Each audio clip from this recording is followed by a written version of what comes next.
Aga samal ajal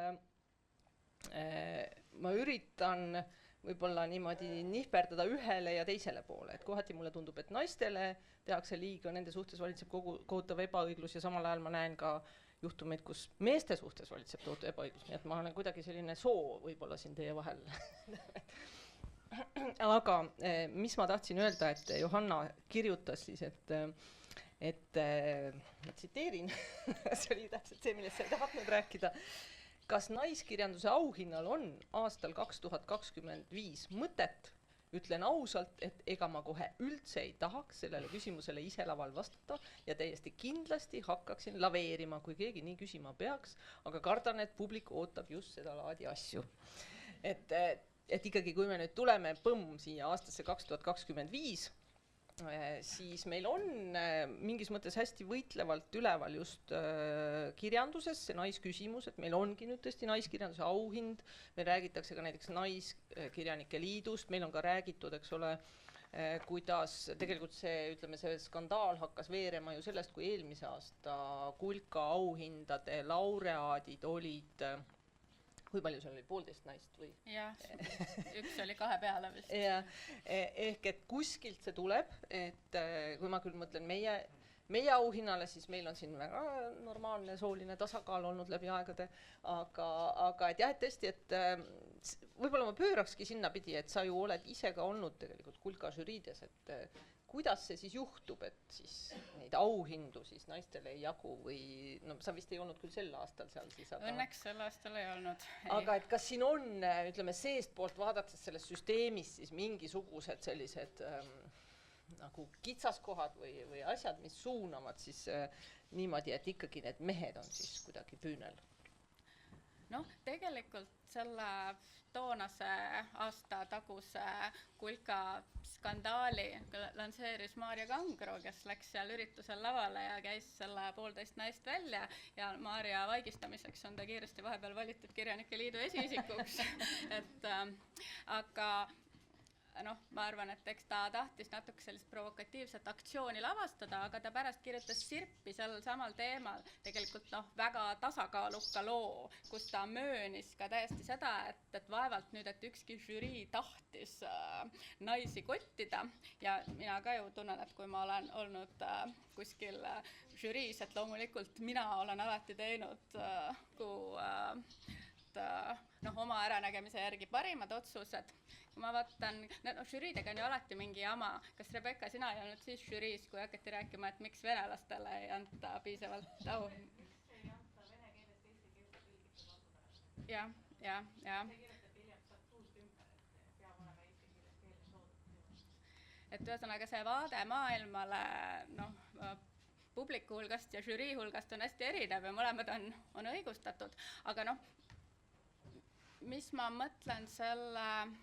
Ma arvan, et tihti asi on selles, et žürii annab auhinna sellisele võib-olla ka nagu keskpõranda teosele natukene, mis on näiteks kõigi teine või 3. valik, aga ta ei pruugi olla kellegi esimene valik. Ja siis hakkavad, ma arvan, et tõesti mitte keegi ei tee ju teadlikult otsust eirata suurepärast teost mingitel tekstivälistel põhjustel, et see on väga hea teos, nagu imeline, geniaalne, aga kahjuks ei saa talle anda, et tal on nagu punased juuksed või naine või mees või gei või valest rahvusest, aga sellised asjad hakkavad mängima just siis, kui sa valid sellist, ega ta ju nagu ideaalne ei ole, aga mille peale me võiksime kokku leppida. Kes siis üks inimene valib niimoodi, et ta on siuke suht väärikas autor. Ta ei ole veel saanud auhinda. Ja need ka kõik, ta ei ole saanud või tal oleks seda väga vaja või ja need kaalutlused võivad inimestel olla erinevad ja ma arvan, et seal võib tõesti mängida siis rolli see ka, et missugune on valija ettekujutus suure tähega kirjanikust või missugune ta olema peaks. Aga need kõik protsessid võtavad ju aega, et minu arust see asi soolises mõttes on praegu ikkagi pigem nihkumas sinna tasakaalu poole, et juba ükskord huvi pärast võrdlesin 90ndate ja 0ndate juba tulemusi ja ikka see naiste osakaal seal kerkis küll ja et noh, jah, mulle tundub, et asi päris katastroofiline ei ole. Samas ei tahaks ju sinna ka minna nagu teatriauhindadel, see on põhjendatud muidugi, kus on parim naisnäitleja, parim meesnäitleja, et kirjanduses on nagu mõttetu niimoodi jagada minu arust, lihtsalt Samas on nüüd, eks ole, 2025 oligi esimene naiskirjanduse auhind, žüriis olid ainult naised, nominente oli hästi palju, minu arust kas äkki 12 autorit ja teost, ja mis oli ka võib-olla selline huvitav nagu knihv asja juures, et kui Kulka auhinnad, nad on ka ju rahalised auhinnad, siis ma ei tea, mis see Kulka peaauhind on, no mõni tuhat äkki, aga et siis naiskirjanduse auhind, seal on erasponsor naissoost ja see oli tõesti siis muljetavaldav 15 000 eurot, eks ole, et noh, seda mitte ükski mees ei saa seda auhinda ka püüda, eks ole, et kuna see on ainult naistele. No minu arust see on väga lahe, et see on erakapitali rahastatud auhind, sest siis jääb nagu see argument ka ära, et miks me riigi raha eest sellist tendentslikku auhinda välja anname. Et minu arust see on... Et kui riigi rahast, siis peaks olema meeskirjaniku auhind ka ja see näeks päris kole välja. Aga siit hakkabki ka see nihutamine, eks ole, et kui me räägime naiskirjanikest, siis me peame meeskirjanikest ja siis me ühel hetkel ei saa rääkida enam lihtsalt kirjanikest ja kui me muidugi ajaloos vaatame, eks ole, siis siin on olnud ühel sugupoolel ikkagi eeliseid, et naised võisid Tartu Ülikooli minna 1915, minu arust oli see aastanumber. Nad on just parasjagu sel hetkel enam-vähem, kui me räägime ajaloolased tegelevad selle täpsustamisega, et Janet Laidla on, tal on just praegu uurimisprojekt, mis on, nagu täpsustab seda, et kuidas naiste ja kõrghariduse suhe Eestis ikkagi täpselt oli. Neil õnnestus natukene nagu varasemaks nihutada seda daatumit, et mingid erialad olid ikkagi varem, aga jah, laias laastus jah. Nii-öelda suur ligipääs. Aga Johanna, võib-olla sa saaksid see on nagu, ütleme jälle täiesti hullumeelne nii-öelda ettepanek, aga et sellise väga laia pintsliga, et kui me võrdleme mis iganes kas naabreid või siis Lääne-Euroopat, et milline see Eesti, ütleme, naisküsimuse seis ajalooliselt on olnud, et meil on ju ikkagi, mina olen alati mõelnud, et meil on ikkagi Koidula on võtta, eks ole, et meil on tegelikult tugevaid naiskirjanikke olnud, kui me hakkame lähemalt kaevama, siis selgub, et Koidula tegelikult ka avaldas anonüümselt näiteks või kirjutas ise hoopis Postimehe lugusid täis ja tema isa Papa Jansen pani sinna võib-olla oma initsiaalid alla, et siin on nagu selline varjatud naiste panus, aga et ma ei tea, kas sa oskad kommenteerida või positsioneerida kuidagi seda, ütleme, ajaloolist Eesti naisküsimust või naiste võimalusi? Ma seda võrdlust, sellest ma tahaks teile kõigile rääkida sügisel, sest siis on meil ära olnud üks hästi põnev konverents Vilniuses, Balti feminismid 19. sajandi teisel poolel ja 20. sajandi esimesel poolel, kus loodetaksegi kaardistada just seda võrdlevat perspektiivi ja seda, kuidas naisõiguslik ja feministlik mõte ka liikus. Need ideede ränded on väga põnevad. Aga ma mõtlesin enne, et mis ma teen, kui sa käsid mul üldistusi teha. Ma mõtlesin, et lihtsalt mingid asjad, mida võiks olla võib-olla huvitav mõelda või pole nii palju räägitud, et loomulikult on meil neid üksikuid naisnimesid kirjanduses, just nimelt Koidula, aga ka pärast teda Under Alver, enamasti luuletajad, aga mis on minu üks lemmikuid mälumängufakte, et 60-70-ndate kõige viljakam Eesti kirjanik üldse oli Eme Beekman, keda küll enam väga vist ei loeta. Aga et põnev on võib-olla vaadata seda, et kas need naiskirjanikud hakkavad moodustama mingit traditsiooni või kas neist tekivad mingid lained või kas neil on mingid oma rühmitused, sest kirjaniku, ütleme, viise mõelda kirjaniku rollist on erinevaid, et üks viis on rõhutada just seda üksildase geeniuse niisugust kuju ja noh, siis pole võib-olla nii olulinegi, mis soost ta seal on, et noh, tipus on igal juhul üksildane. Aga natuke võib-olla niisugune noh, sotsioloogilisem vaade on see, et tegelikult ideed vajavad liikumiseks ikkagi teisi inimesi ja kirjanikke mõjutab ka väga palju see, kellega nad suhtlevad, kellega nad saavad mõtteid vahetada, kelle käsikirju nad ise loevad ja kellele nad oma käsikirju lugeda annavad ja nii edasi. Ja et selles mõttes on huvitav, et kas naiskirjanikest on mingeid laineid või kogumeid, et sellest ka paari aasta eest oli Tartus minikonverents, kas sa Reet Morni oled lugenud, kus räägiti siis esimese Eesti, ma tean, et ei tohi öelda esimene Eesti Vabariik, aga ma alati ütlen, sest see on minu jaoks kõige selgem, et toonastest naisprosaistidest, kes oli nagu selliseid tõusvaid nimesid, nagu Leida Kibuvits, Helga Pärli-Sillaots, aga kes, ütleme, erinevatel põhjustel kelle loometee katkes, noh, paljudel loomulikult lihtsalt Teine maailmasõda ja Nõukogude ajatulek, aga Helga Pärli-Sillaots lihtsalt suri sünnitusel, sellepärast ei saanud temast viljakamat kirjanikku. Et see on selline huvitav nagu laine potentsiaal või katkenud laine. Ja see on ka minu meelest see, mis on võib-olla kõige huvitavam viimase 5 aasta naiskirjanduse esiletuleku juures, et meil ei ole mitte lihtsalt nagu üksikud nimed, naised, kes kirjutavad ja avaldavad, vaid need on nagu inimesed, kes ka loevad üksteist, kritiseerivad üksteist, mis pidi see, ma olen juba unustanud, noh, Sveta Grigorjeva arvustab Karoliina Pihelgat ja siis on ka eraldi kriitikud, noh, ennekõike Vilja Kiisler, kes ka on nagu profileerunud naiskirjanike arvustamisele ja kes alati toob välja ka selle sooaspekti. Et noh, minu meelest selle tõttu moodustub niisugune ka tekib see arusaam, et meil on praegu naiskirjandusega toimub midagi ja see saab suuremat ühiskondlikku kõlapinda.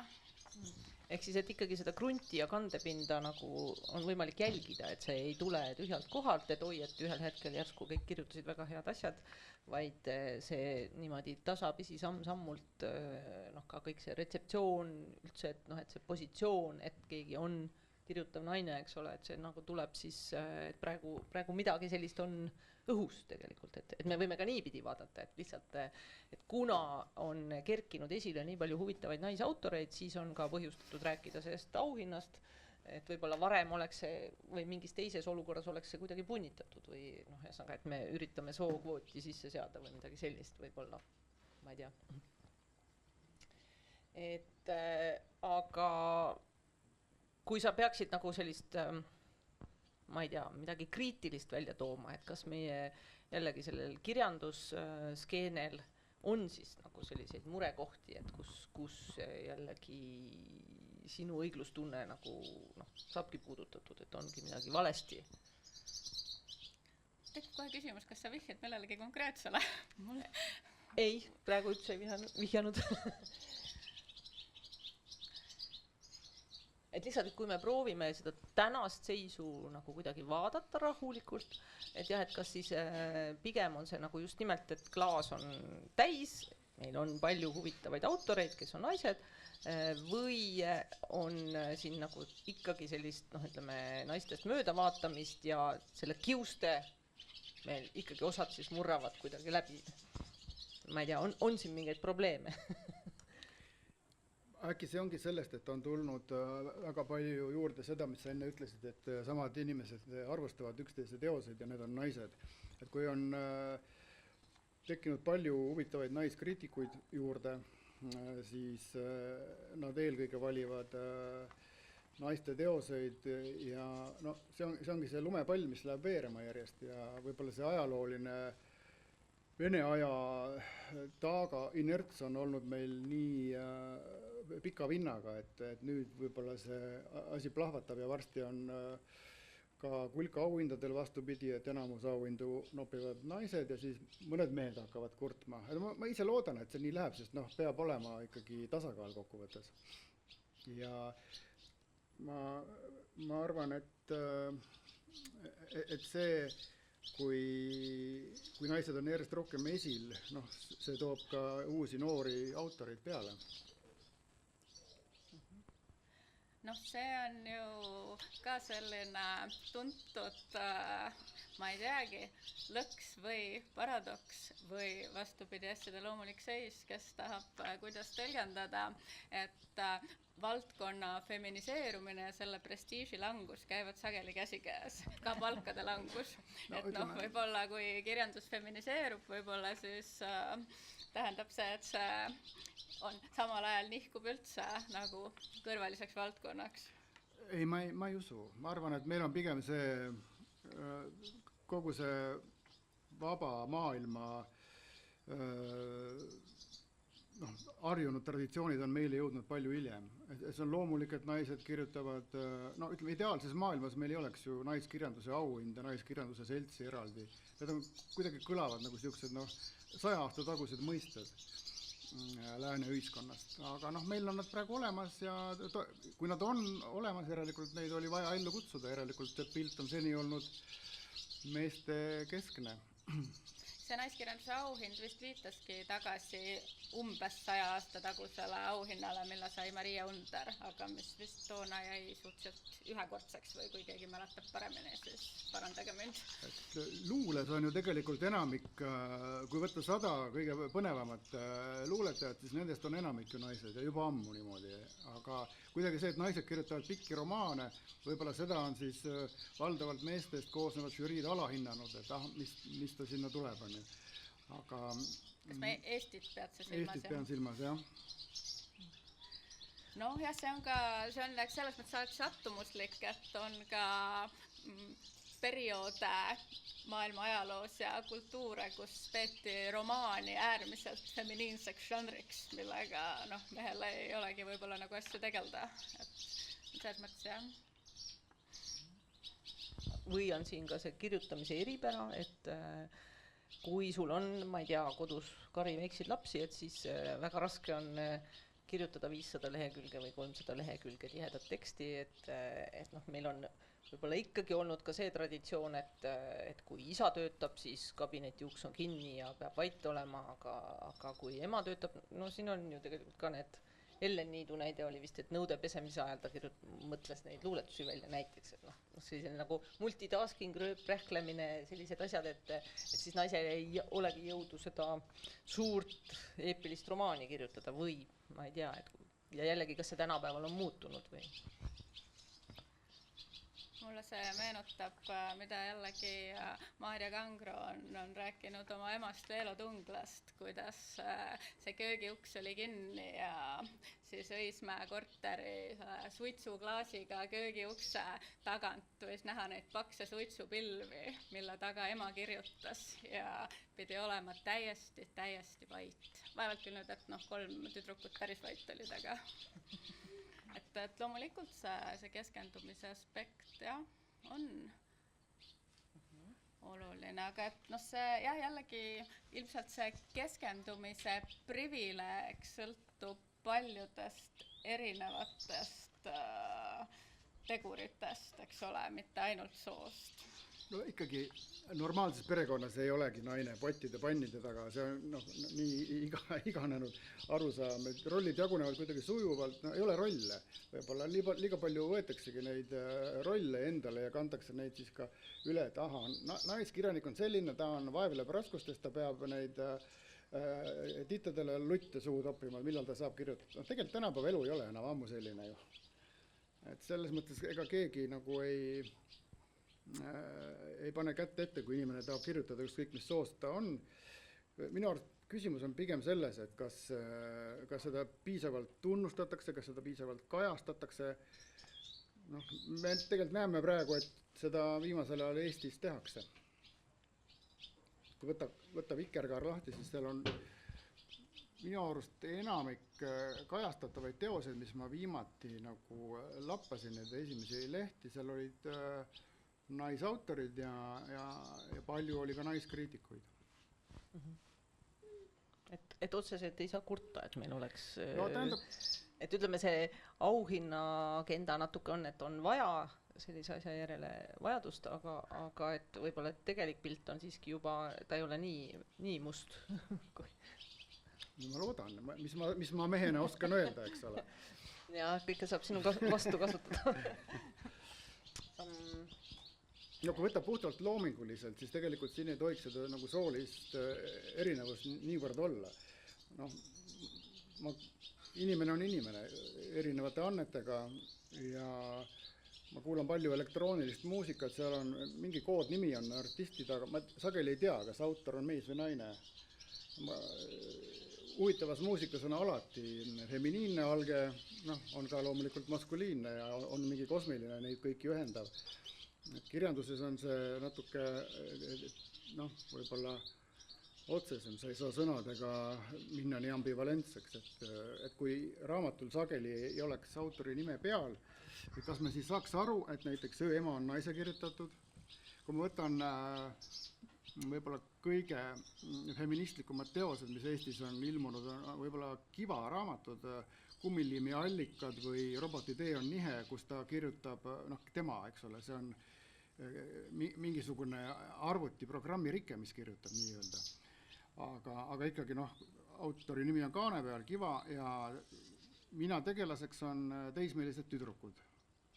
Aga see ei ole kuidagi mehe positsioonilt kirjutatud, see ongi nagu autor on end viinud sellele levelile ja ta kirjutab täiesti oma nurga alt, aga ta kirjutab selle nurga alt täiesti tõsiselt võetavat teksti. Mis see nimi kaanel on tegelikult selles mõttes huvitav teema, et näiteks kui me räägime romaanivõistlusest, meil tuleb siia ka romaanivõistluse tänavune võitja, varsti jõuab kohale, et tegelikult ju romaanivõistluse käsikirju, mina ei ole ise olnud seal žüriis, ma ei tea, sina oled või? Ei ole.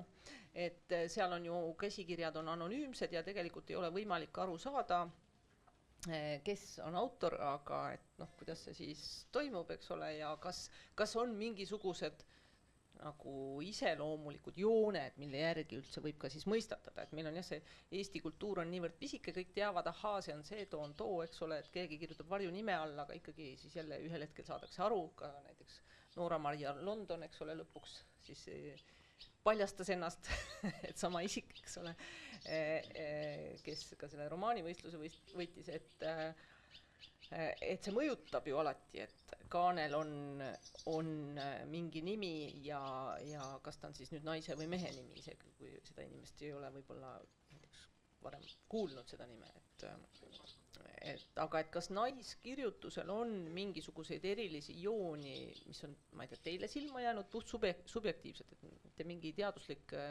arutelu või eritelu, vaid lihtsalt nagu, et kas on mingid ägedad asjad, mida just nagu kuidagi naisautorid teevad eriti hästi või? Ma ütleks, et sellist vahedat, teravat, iroonilist ja kohati ka hullumeelset huumorit, nagu on näiteks Katrin Ruusi Prügimaja Dionüüsos, seda ma ei ole meestel eriti kohanud viimasel ajal Eestis. Võib-olla on mingi selline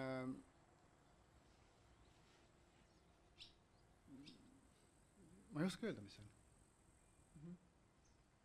See Prügimaja Dionüüsos on hea näide, et kahjuks Katrin ei saanud meil siia tulla, sest jällegi meil on nii palju neid selliseid fun fact'e siin, et see nimi novell Prügimaja Dionüüsos räägib sellest, kuidas mina tegelane, tal on kopp ees oma elust ja ta läheb Kreekasse üksi puhkama, tema eks-abikaasa imestab, kas sa tõesti lähed üksi ja mida sa teed.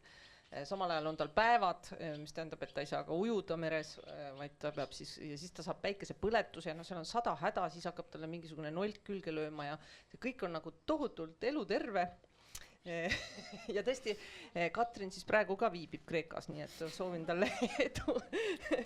Aga et minu lemmik novell oli ka siit kogumikust just see nimi novell ja see oli kuidagi hästi nagu vaba tunne oli seda lugeda, et täpselt, et see peategelane ei idealiseerinud ennast, ta oli hästi eneseirooniline, ta oli kuidagi mõõdukalt plaseerunud, aga samal ajal ei olnud ta nagu sellises räiges masenduses ja noh, kõik need episoodid, mis seal siis juhtuvad, et kuidas ta siis tõesti nagu eneseirooniliselt seal noh, tõesti siis tal tekkis see Kreeka austaja paaris, tema tahtis lihtsalt tantsida natukene, aga siis see austaja seal ikkagi ei jäta järele ja siis ta lõpuks on sunnitud valetama ühe teise hotelli nime, sest et see noormees soovib ta rolleriga ära viia ja siis ta ikkagi kuidagi rabeleb, raputab ennast lahti ja hiilib siis öösel ikkagi sinna tagasi ja see, kogu see puhkus on selline fiasko ja noh, ja kohati on ka seal näiteks lapsed seal taustal siis, et kuidas ta ikkagi nagu vaatab, et lennukis mingid tited karjuvad ja see on jube tüütu, aga noh, õnneks ei ole minu lapsi kaasas ja noh, ühesõnaga, et see selline ma ei oskagi öelda, miks see oli vabastav, võib-olla just sellepärast, et siin ka ei olnud jälle naine ohver, ta ei olnud kangelane, vaid ta oli selline inimene, kes nagu lubas endale seda, et ta ongi selline natuke võib-olla tropp isegi või. Võib-olla, ma ei taha üldistada mehed ja naised, aga võib-olla kui oleks selle kirjutanud meesautor, mehed, aga ikkagi tihti mõningad meeskirjanikud, nad antud olukorras, nad tahavad rohkem šefid olla. Ja see on see, mida ma ei osanud enne öelda meie poole sõna pealt, vaid et siin on nagu sellist lõikavat ausust ja ehedust, mis tuleb huumori meele kaudu, tõstab selle autori tegelikult palju ägedamale positsioonile, kui see on, kui keegi hakkab kirjutama, kui käisin seal Kreekas, jube äge oli, et sõitsin tsikliga ja sain naistega tuttavaks. ja võt, see on teine olukord, kui on tüütu naisaustaja, eks ole, et siis mehed ikkagi võtavad seda pigem nagu, see on nagu midagi meeldivat. No täpselt, jah. Aga et naistel see on tõesti jube tüütu, no nagu nooruses, võiksin ta ema olla, aga ei, kurat, ta jäta mind rahule. Et soovitan lugeda jah, selline lugemissoovitus. Ma ei tea, mis sina, Johanna, tahaksid sa näiteks Katrin Ruusi kohta midagi öelda või et kas tal on mingi eriline naisliin või ta just äkki pigem on erandlik oma sellise nagu sellise, ma ei tea, eneseirooniaga või? Noh, kuna mina väga mulle ei meeldi vist jagada nagu just stilistika põhjal mees- ja naisautoreid või et ütleme, et ma nägin sellega suurt vaeva, sa ütlesid küll, et teadusest ei tohi rääkida, aga kui ma oma doktoritööd kirjutasin ja püüdsin kirjutada Nõukogude Eesti naisprosaistidest, aga kogu ütleme, see teooria oli välja arendatud hoopis teiste autorite põhjal, kes kirjutasid hoopis teistmoodi ja sealt tuli selle naiskirjanduse kohta ikkagi niisugune konstruktsioon, mis mulle kuidagi üldse ei sobinud selle, ütleme, tugevasti sotsialistlikust realismist mõjutatud tekstikorpuse uurimiseks. Seal oli ikkagi kogu see fragmentaarsus ja kehalisus ja sõda narratiivi vastu ja see hästi ei sobinud nagu Nõukogude naiskirjanduse uurimiseks. Ja hästi toreda raamatu kirjutas ka Rita Felski juba 80-ndatel, kus ta püüdis just näidata seda, et naiskirjandus ei ole vormi asi ja et ka realistlik kirjandus saab olla, ütleme, naisõiguslik või feministlik. Et mina ütleks, et see Katrin Ruusi raamatu juures on ikkagi pigem nagu temaatiline vint, mis selle värskuse loob, vähemalt minu jaoks, just see, mida kirjanik teeb naistegelasega. Ma küll kahtlustan, et ta teeb seda võib-olla natuke osavamalt, kuna sellepärast, et ta on ise ka naine, aga minu arust see küsimus ei ole nagu lauses või poeetikas. Vaid ma arvan, et mulle tundusid lahedad võib-olla umbes need samad asjad, et see tegelane on naine, aga ta suhtub kuidagi natuke ootamatult elusse ja maailma. Tal on küll mingid lapsed, aga ta mööda minnes mainib neid. Väga tore jutt on see, kus ta unustab kõik ära. Issand, mul on mingi laps ka. See on igal juhul üks näide raamatust, mida mees poleks saanud kirjutada, aga üldiselt ega ma ei arva ka, et nüüd naiskirjandus on midagi, millele me saaks ringi ümber tõmmata, et naised kirjutavad niimoodi. See pigem ma arvan, et palju huvitavaid uusi naisautoreid tingib selle, et meil on rohkem erinevaid kirevaid hääli kirjandusmaastikul ja kirjandusmaastik üldiselt on selle võrra rikkam. Et jah, just, et me ei saa jälle seda mütsi siia pähe tõmmata. Ja kui sa hakkad mütsi juba pähe tõmbama, siis sa ühesõnaga stigmatiseeridki selle naiskirjanduse ära, see on selline, anname talle eraldi auhinna ja ärgu tulgu ja üleüldse, aga pigem on minu arust see pildirikkuse küsimus. Ja pilt on läinud Eesti kirjanduses 21. sajandil rikkamaks paljude ägedate naisautorite võrra, kes on ka siin laual. ja kõik ei mahu laualegi. jah, see on ainult väga selline väike ja ikkagi subjektiivne valik siin. Aga ma võtan sellest Johanna, ma sain nii aru, et nõukogude aegne kirjandusteaduslik retseptsioon naisautorite teostel oli see, et on fragmentaarsed, et välditakse suuri narratiive ja kehalisus. See oli pigem see lääne teooria nii-öelda. Ja nõukogude, ütleme siis meie nõukogude Eestis pigem need teemad olid kuidagi sordiini all, et ikkagi ma arvan, kehalisusest ei olnud ikkagi, ma ei kujuta seda, kas oli selliseid näiteid, kus midagi seal kas või läbi lillede siis olid mingid erilised naiste kehalised kogemused või? No kirjanduses natuke oli, näiteks Aino Perviku Kaetud laudades on see abordi valu ja häbi, mida kordagi tegelikult ei mainita abordi sõna terves teoses ja teos ise on isegi, ma ütleks, natuke siuke easy reading võib-olla, aga just see füüsiliselt kirjeldatud häbi, mis nõrgub mööda keha alla veel aastaid hiljem peategelase jaoks, et aga ega seda muidugi vastuvõtus keegi ei arvustustes seda nagu esile ei toodud.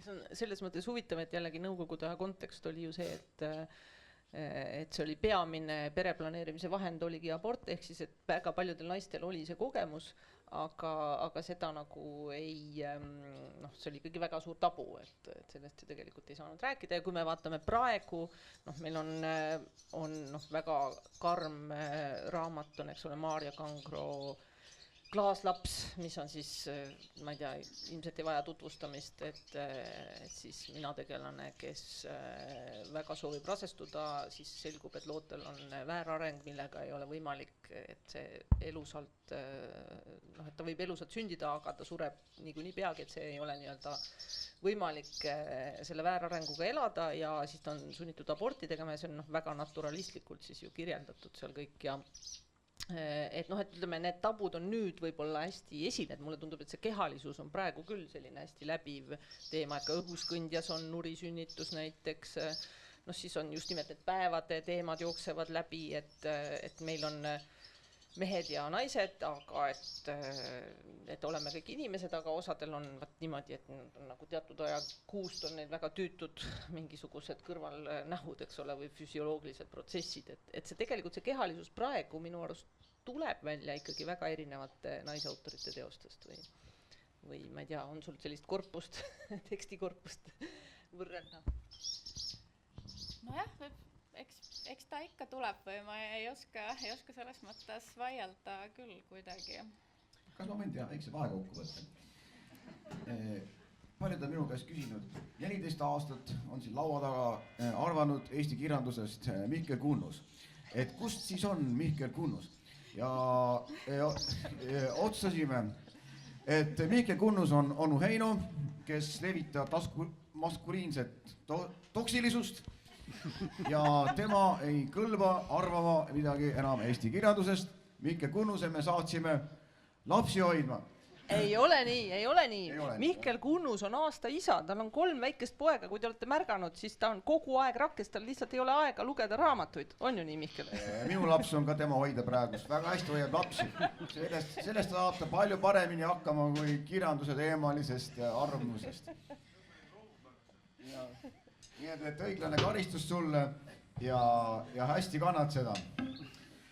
Aga mitte sellest ei pidanud me rääkima, mitte Mihkel Kunnusest, vaid tegema kokkuvõtte sellest targast vestlusringist või vahekokkuvõtte, vestlusring läheb pärast seda edasi. Ja vahekokkuvõtte pealkiri on Õiged mõtted.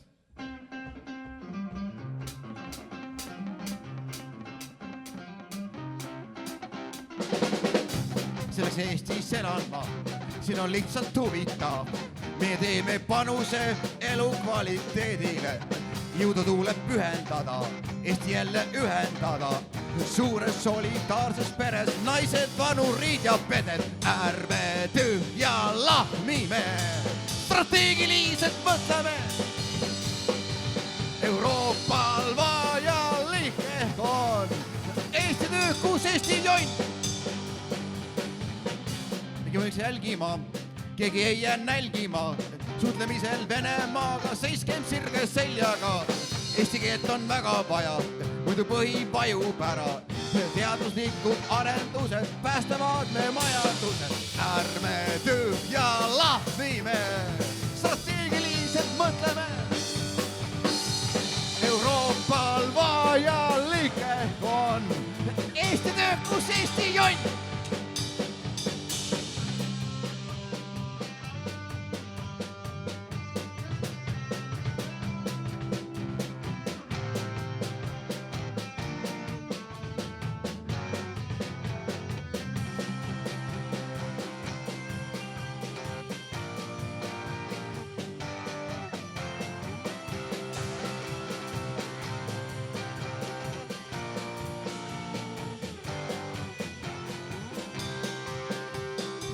Hoidke parke metsamaad, läheb saaksid kasvada. Ei lagasta, mis sallime, naiste võimu valime. Perenaise põlistarkust, emad teavad tegelikkust. Eesti, mis see on, leidke ühismissioon. Ärme tühja lahmime, strateegiliselt mõtleme. Euroopal vajalik on Eesti töökus, Eesti. Ärme tühja lahmime, strateegiliselt mõtleme. Euroopal vajalik on Eesti töökus, Eesti jonn.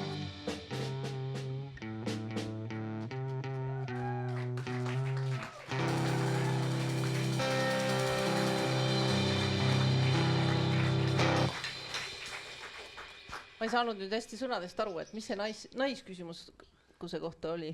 Naisküsimuse kohta oli öeldud perenaise põlistarkus, emad teavad tegelikkust. Okay. Aga ma kuulsin vahepeal võim naistele või midagi sellist. Võim naistel oli ka, jah. No vaat, seda ma kuulsin. Nõsga, et mõtteid koguda või vaatame, kuhu meil edasi see väga tark jutt läheb. Et üks selline väga huvitav luulekogu, Johanna Roos, mitte Ross, noor luuletaja, et temal on esikluulekogu Tsükkel ja et siin ei ole ka mitmeti mõistetavust, et siin on pildil ka näha, mis tsüklit on siis silmas peetud ja väga huvitav lähenemine, et tulla selle peale, et kirjutadagi oma tsüklist, aga siin on üks selline väga raju luuletus, mis tõesti mind üllatas, et ma ei olnud ise selle peale tulnud, et ka mingis mõttes võib-olla võitlev ja ma loen selle ette. Tahan menstrueerida nii, nagu mehed pissivad põõsastes, seista harkis jalgadega teeserval, väikeste kuuskede mändide kohal, jahtida, sihtida, tabada, verejoaga käbisid, kändusid, olla looduslik väetis, vihmaveerenn, tilkuda lehtedele sügisel nii kui nii. Keegi ei saa aru, kõik värviline tuleb minu seest, vahel oranžikam, roosakam, täitsa mets, maasika punane või nagu kärbseseen. Vahel on klompis, siis saan eriti ägedalt sihtida, palju ägedamalt kui mehed. Nad oleks kadedad, mis kuuli pildur mu sees.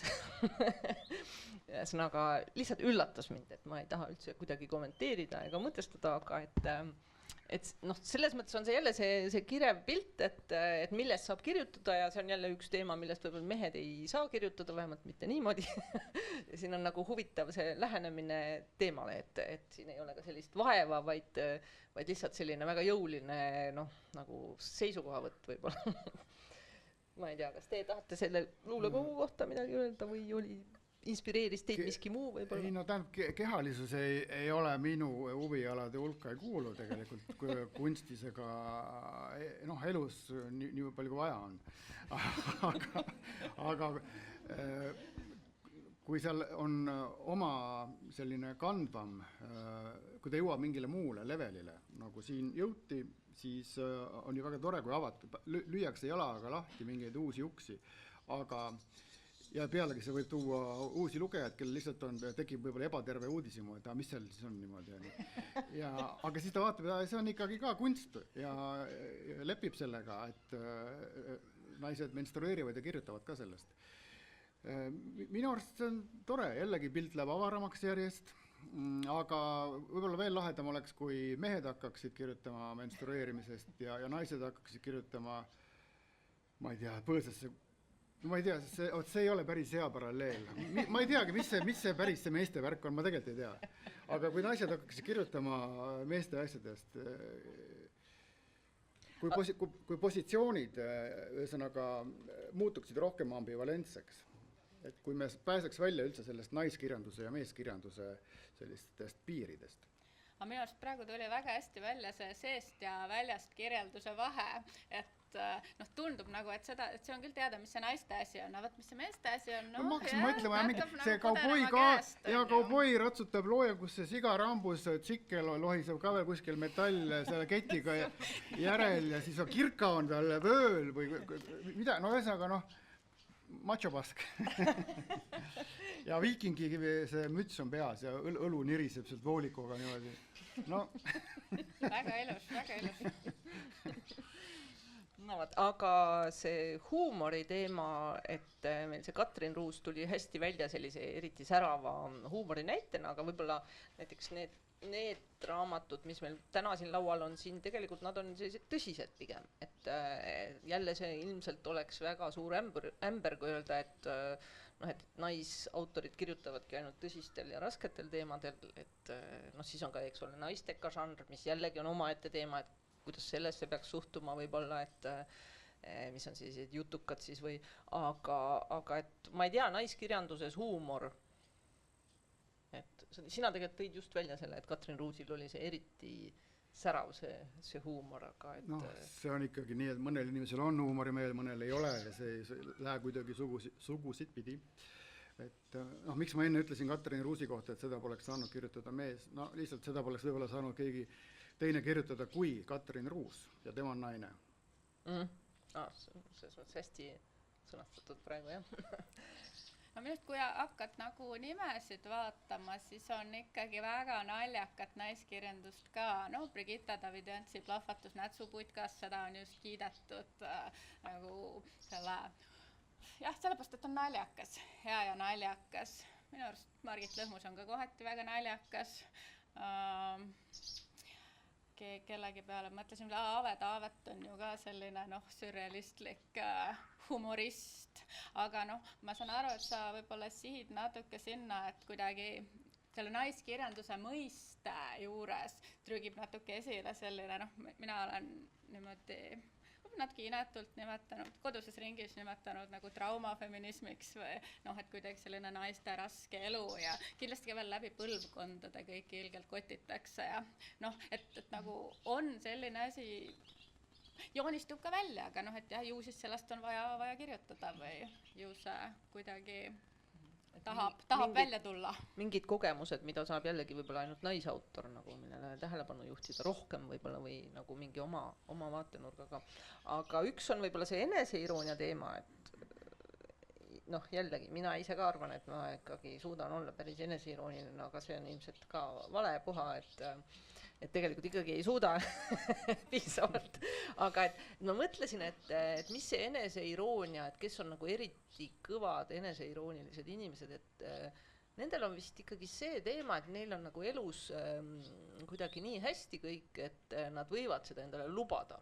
Ja väga suur osa inimesi lihtsalt ei saa endale seda lubada. See on nagu jube, sa pead ikka jube kõva tegija olema, kui sa saad olla, sa enda üle nalja teed näiteks või. See ei sõltu minu arust positsioonist, vaid inimese sellisest sisemisest enesekindlusest. Üks väga eneseirooniline autor on ju Peeter Sauter, kes madaldab ennast seejuures väga kõvasti. Ja ma ei ütleks, et ta nüüd on kõige mingi rikkam ja kuulsam kirjanik seejuures. Mulle tuli ka meelde Andrus Kasemaa näiteks ja Joonas Veelmaa ja ega ma ei tea, kui hästi neil isiklikus elus on kõik, aga eneseirooniat leiab minu meelest küll mõlemalt soolt. Kui ma jällegi mõtlen Maarja Kangro peale, siis mulle tundub, et ta on hästi irooniline autor, hästi hea huumorimeelega, aga samas eneseirooniat on ikkagi vähe kuidagi. Jah, see on selline ühiskondlikule tasemele jõudnud eneseiroonia võib-olla. Et kirjutab ju ka ikkagi palju lähtuvalt iseenda isiksusest ja arusaamadest. aga ma korra tulen tagasi selle juurde, et ma siin vahele ütlen veel, kaitsen Maarjat, et mina olen küll alates vähemalt ahvidest ja solidaarsusest väga tugevat eneseirooniat näinud tema puhul, noh, kus need ja absoluutselt ja no ikkagi seal ahvides ja solidaarsuses käib pidevalt läbi see, et noh, ma julgelt postuleerin, et autori lähedane peategelane arutleb selle üle, et kas ta on nüüd fašist või et kui ta on nagu vastikute inimeste juures on külas, kellel on vastikud nahatükid vannitoas ja kõik on nagu rõve, siis ta mõtleb, ma ei suuda siin magama jääda, see on kõik nii rõve. Siis et no kuule, lumehelbekene, mis sa nüüd mõtled? Homme hommikul esimese asjana lähed politseisse ja annad ennast fašistina üles. No et see on ikka nagu puhas eneseironia. Ja see on väga hea täiendus praegu, just, et võib-olla ma mõtlesin mingitele teistele novellidele, mis mulle tundusid, et äkki on just see teiste pihta rohkem, aga need on head näited ja just. Aga Valner, sul jäi ka pooleli mõte? Ma ei tea, praegu läks juba naljakaks, ma tegelikult tahtsin tulla tagasi korraks selle juurde, et miks on meil selliseid tõsiseid ja traagilisi naisautorite romaane, aga võib-olla see tuleb nende isikute sellisest empaatiavõimest, et on vaja mingisugused valusad lood lahti rääkida ja need eeldavad tohutut empaatiavõimet. Need raamatud, mis on siin laual ja mis on võib-olla see, mida me selle vestluse eel nimetasime selliseks traagiliseks tooniks Eesti naiskirjanike puhul. Empaatiavõime võib-olla on see märksõna, jah. Mis on ka üks selline suur teema, et seesama see naine kui ohver, et selle ma juba natuke tõin siis selle Lilli Luugi ööemaga, et just, et seal võib-olla naised, kes ei näe ennast ohvrina, isegi kui objektiivselt meie neid võib-olla näeme nii, eks ole, või nendega tõesti läkski, nad olidki millegi ohvrid. Aga nii, mis ma tahtsin nüüd öelda, mul läks mõte ära juba.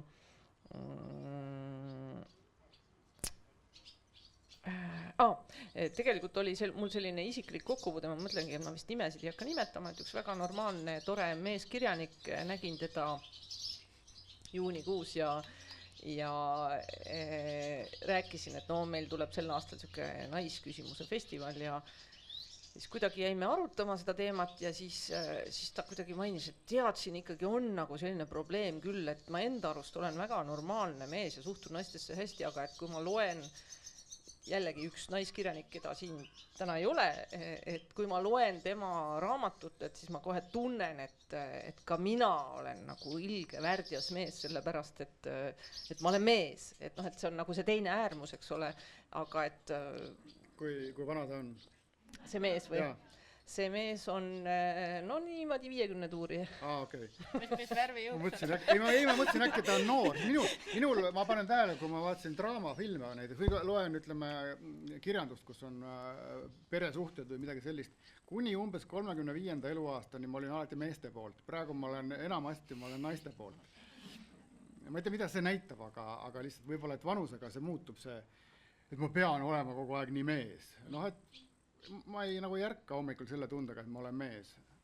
Ei, võib-olla see oli lihtsalt see konkreetse inimese konkreetne reaktsioon konkreetsele teosele, mida ma isegi ei oska kommenteerida, et see tema lugemiskogemus, aga samas natuke see tekitab selle küsimuse, et seda ma kuuleb tegelikult mujalt ka, et mingid mehed tunnevad, et nad on kuidagi süüdi sellepärast, et nad ongi et nad peaksid kõik selle süü enda peale võtma, mis aegade jooksul, aegade algusest peale naistele on kõik kurja tehtud, eks ole.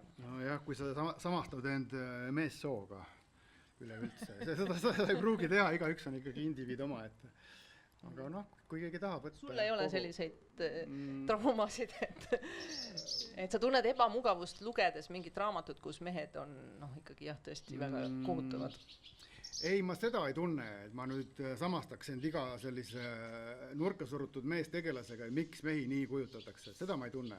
Küll aga ma lihtsalt täiesti neutraalselt mõtlen seda, et alati sama küsimus, mis tekkis siin tegelikult enne Eva Kohvi raamatu puhul, et nagu õiglane lahendus oleks see, kui see naine ei lähe oma mehe juurde tagasi. Et ma ei taha selliseid mustvalgeid toone. Et kui tahab, siis läheb tagasi ja kui ei taha, ei lähe. Aga Johanna, kuidas sulle tundub, kas mõnikord tehakse liiga juba meestele lihtsalt sellepärast, et nad on sündinud meheks? mina arvan, et see ei ole teadlik liiga tegemine, aga see on vot see oma ajaloolise situatsiooni raskuse tajumine, et mina arvan, et mina kujutan ette, et võib tõesti tunda ennast väga sitasti, kui sa loed ja loed neid raamatuid, kus sinusugused on kogu aeg. No kas lurjuse osas või lihtsalt mingid mõttetud, enigmaatilised tegelased, aga see on see, mida on tundnud näiteks koolitüdrukud, kes loevad kohustuslikku kirjandust, mille kaanon on kokku pandud, maailmakirjanduse kaanon ikkagi üldiselt meesautorite, valdavas enamuses meesautorite teostest, kus vaatepunkt on mehe oma. Et noh, mul üks selline ärkamishetki oli siis, kui äkki juba magistriõppes oli nagu Fausti seminar ja siis terve semester pühendatud Faustile, eri tõlked, eri aspektid selle teose juures ja siis vot vist üks seminar oli nagu see Gretchen ja siis arutati naisõppejõud, auditooriumi täis naisi, üliõpilasi, kõik arutasid, et mida küll Faust Gretchenist mõtles. Ja siis ma küll mõtlesin, et come on, et tähendab, ma tahtsin seal seminaris olla, ma tahtsin arutada, sellepärast, et ma arvan, et see kaanon on oluline, et me oleks kõik lugenud mingeid ühiseid tekste, et me saaksime nendest rääkida, et ma ei tee nagu ettepanekut asendada kohe see kaanon nagu sooliselt tasakaalustatud uute teostega, aga ma arvan, et see ongi natuke sihuke ajalooline paratamatus ja selle raskus, mida tunneb see üksik lugeja, kui ta seisab silmitsi kas siis sajandite, aastatuhandete pikkuse kirjanduskaanoniga või siis praeguste, näiteks sinu sõbra meeskirjaniku puhul, ütleme praeguse kirjandusliku moega. Et ma arvan, et üksikisikuna, üksik lugejana see võibki olla ebamugav ja mitte väga nagu meeldida. No, ma peaks küsima enda teismeliselt tütrelt, mida ta arvab näiteks Hemingway'st. Hemingway, kes mõtles välja Clint Eastwoodi. No see on ikka ka puhas ju, ikkagi väga meestekeskne maailma nägemine, kuigi hea kirjandus, eks ole. Hemingway. Olen kuulnud.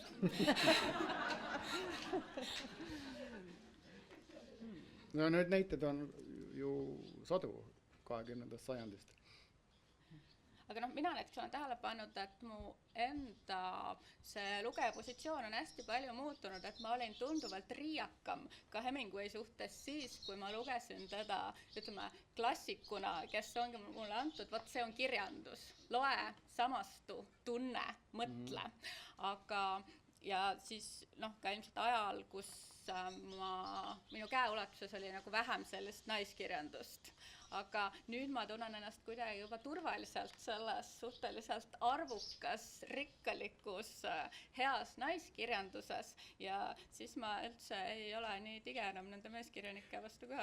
Vaat sel juhul omandabki Hemingway oma tähtsuse ja mõtte, et kui oleks ainult head naisautorid ja ütleme siis sellised naiste maailma adekvaatselt kirjeldavad meesautorid, et siis poleks nagu Hemingway'd vajagi, aga tegelikult ikkagi on, et tema teeb samuti seda pilti rikkamaks enda selliste isaste kujutamisega ja isaste keskse maailma pildi näitamisega.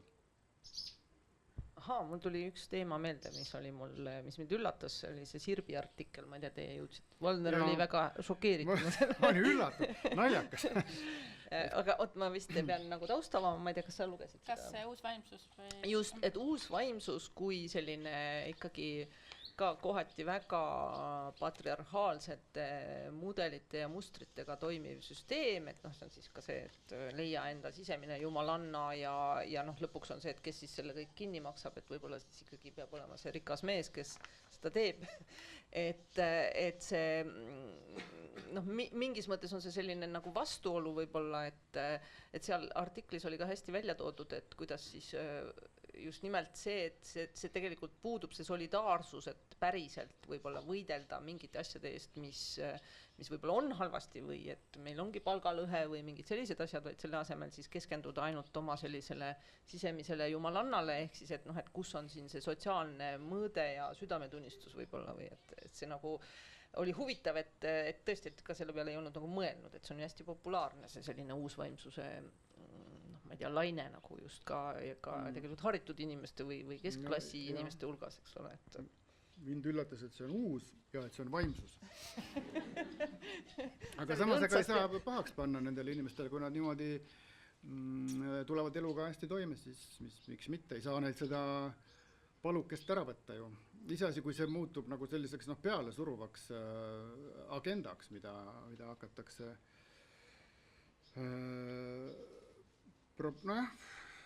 ega propageerida ka tohib, ega keegi ei saa keelata, eks ole, aga seda vastu võtta, ma ei tea, ikkagi ja ometi ju 21. sajandil, kui tundub, et nüüd on kõik need võitlused, justkui suured võitlused on võideldud, et on ka ma ei tea, sotsiaalmeedias on tekkinud ju sellised mõjuisikud, ma ei tea, Eestis võib-olla mitte nii palju, aga ütleme laias maailmas, kes propageerivadki, et ongi tore olla koduperenaine, ongi tore, kui mees otsustab sinu eest asju, peab sind ülal, teeb sulle kalleid kingitusi, et jällegi huvitav see pendli nagu teise äärmusesse minek, et kust see nüüd tuleb siis, et mis kõik on naised välja võidelnud ja nüüd siis järsku otsustavad inimesed, et palun väga. Võib-olla see on nii, et iga kord, kui tekib mingisugune laine, praegu on ikkagi see võrdsuse jutt on niivõrd üldiseks muutunud, siis tekib talle alati ka vastulaine ja kui feminism on praegu tugevas seisus, siis sellele alati on vastureaktsioon ja siis on see traditsionalismi pooldamine, mis eeldab seda, et naine on justkui mehe küljeluu ja samas mehelt nõuab see seda, et mees peab olema rikas, võimaldama kõike neid maju ja autosid ja mingit tõukoeri. Et see on nagu tegelikult mõlemale poole sundseis. Ja suhteliselt idiootne mudel tuleb lõpuks välja. Samas feminism aeg-ajalt propageerib, see on ka see, millega mul lihtsalt isiklikult on raske suhestuda, et see ongi okei, et naine võibki valida selle, et ta on näiteks kodus ja realiseerib ennast, ma ei tea, et ilus olemises, et see nagu... Ma arvan, et seal on tegelikult hästi palju asju koos, et te rõutsite praegu rohkem seda nagu bimboserva on ju, et tõukoerad ja kallid asjad, mida mees ostab, aga et uusvaimsuses on tegelikult ju ka mingid teised asjad. Ma pean kohe ära ütlema, et ma ise olen kahjuks väga anti-uusvaimne, ma ei suuda uskuda mitte millessegi, kuigi ma väga tahaksin, aga mul on nagu tunne, et ma võib-olla näen selle mingeid sotsiaalseid tagamaid natuke või ma ise näeks seda mingi protestina sellise tohutult individualistliku mõtteviisi vastu, kus on ikkagi igaüks peab iseennast nagu saapapaelupidi kuskilt soost välja rebima ja selle edu endale kätte võitlema, et seal on natuke sellist ka see ma ei tea, naiselik energia või mis seal on, et selline nagu siis ma arvan, et see on natukene selle individualismi ja edukultuse võib-olla vastulöök või tagasilöök või selle vastu mingil viisil. Kui ma mõtlesin selle üle, siis mulle meenus, ma ei tea, kas te teate Nancy Houstonit, kes on üks Kanada väga äge feminist. Eesti keeles oli vist, kas Loomispäevik oli see raamat, mis Loomingu raamatukogus ilmus ja rääkis just kirjanike paaridest, väga feministlike alatoonidega, teatud laati feministlike alatoonidega, aga võt üks tore lause oli seal raamatus, mälu järgi tsiteerin, umbes, et see feminism on väga tore küll ja kõik, aga oleks ka väga kahju, kui sellepärast nüüd keegi enam kunagi ennast ei ohverdaks. Selle ma lugesin juba 10 aastat tagasi seda, aga ma ikka veel mõtlen selle peale.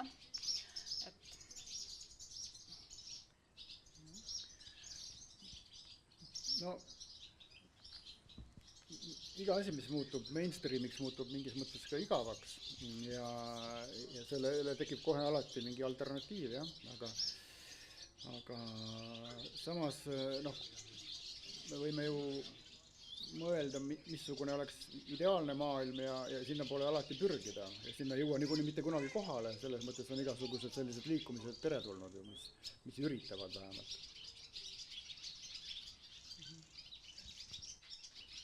Nii et see pilt siis meil pigem sai nagu, kuidas teile tundub, et ma ei tea, hakkame kuidagi otsi kokku tõmbama, et ikkagi pigem on hästi, pigem on pilt kirev, kas kuskilt pigistab mingi king või üldiselt ka see, ütleme, see nügelemine ühelt poolt ja teiselt poolt, see on ka tegelikult väga normaalne ju võib-olla. ühed tunnevad, et neil ei ole piisavalt kätte võideldud ja teised, kes siis jällegi arvavad, et neilt võetakse äkki midagi ära või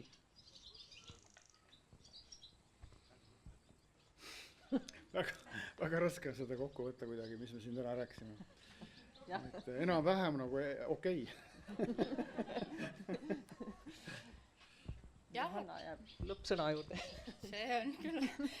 No mille peale lihtsalt ma ise olen mõelnud ka just viimati seda Sveta arvustust kirjutades, et mulle tundub küll, et noh, feminism, naisküsimus on Eestis kuidagi tõesti avalikus arutelus ka kanda kinnitanud, ta on olemas, kohal, see ei ole enam arutlusteema, aga et nüüd on võib-olla huvitav vaadata, et missugused erilõimed seal välja joonistuvad ja sest mina jälgin ta kurikuulsat Facebooki Virginia Woolfi gruppi, Virginia Woolf sind ei karda, kust tuleb välja ikkagi, et seal on hästi, seal on kõrvuti, ütleme sellised nagu emaduse, pühaduse ülistajad, kes võib-olla tulid välja seoses Kristiina Heinmetsa looga ja siis seal on ka sellised võib-olla ma ei tea, kväärõiguste eest võitlejad, kes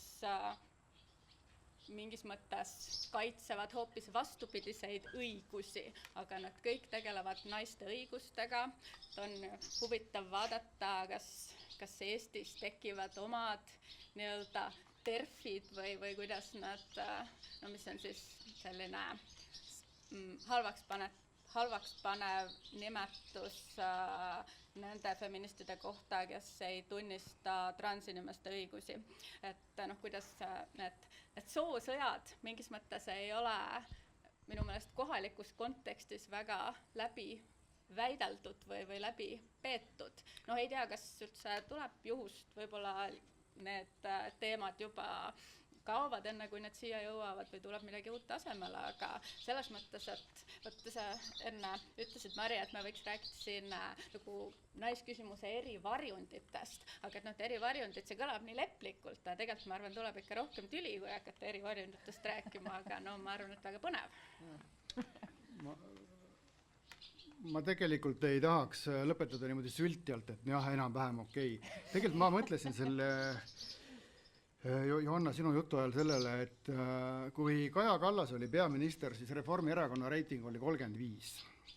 Kaja Kallas sai peksa igalt poolt, meediast, poliitikutelt, nii-öelda lihtrahvalt. Praegu Kristen Michali ajal on Reformierakonna reiting 13. Michalit ei tümita mitte keegi. Seda ma olen ka tähele pannud. Ja Kallas on praegu kõrgel kohal Euroopas, Michal ei saaks sinna kohale mitte kunagi. Et selles mõttes tuleb võidelda edasi naiste õiguste eest ja minu poolest võiksid naised valitseda maailma. Juhu!